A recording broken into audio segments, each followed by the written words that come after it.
If you are looking to replace this fan on your Robo E3 Pro, the first thing you need to make sure is that you have no filament loaded and that the printer is powered off. Then, start by removing the cover on the top of your extruder using an Allen wrench and the 2 screws on the top of the extruder housing.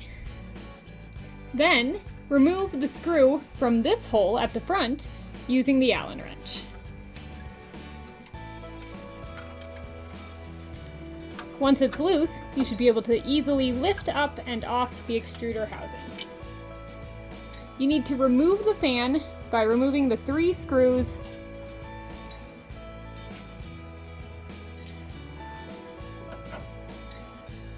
Once it's been loosened, trace the wire till you can find it on the top center of your circuit board. Use needle nose pliers to grab just the plastic piece, being careful to not dislodge the wires, and slide it out of that connection point. Now, before I can remove this fan completely, I have to get this ribbon cable out of the way. The first thing you need to do is release it from the adhesive holding it to the metal here, and you just carefully slide your finger in and then take the scraper that came with your 3D printer to separate the adhesive from the metal. Notice I'm going between the foam and the metal so I don't hurt the ribbon cable at all.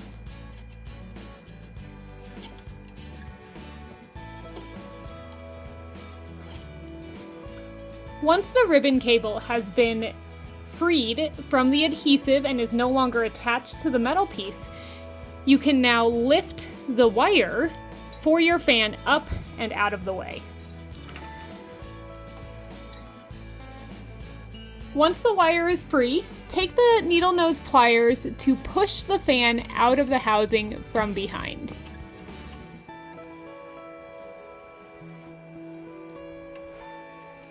Then, slide the wire through the opening. You have now removed your fan. Grab your new replacement fan, and you are going to replace it using exactly the same method. To start, slide the white piece up through that opening in the back, and place the fan in so that the fan side, rather than the back side with the information, is facing out. Then, slide the wire under and between the ribbon cable and the metal piece once again.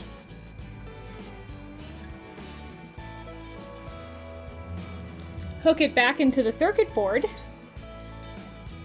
where you took it out originally. The red wire will be on the left.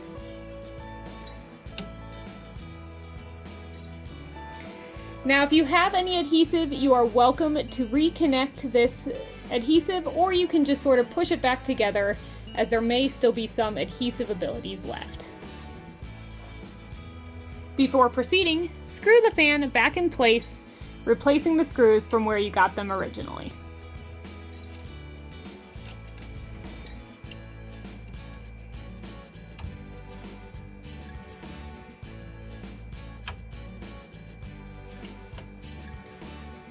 Once tight, you will need to re-slide on the extruder housing cover, being careful to make sure that the ribbon cable is inside the piece on the plastic.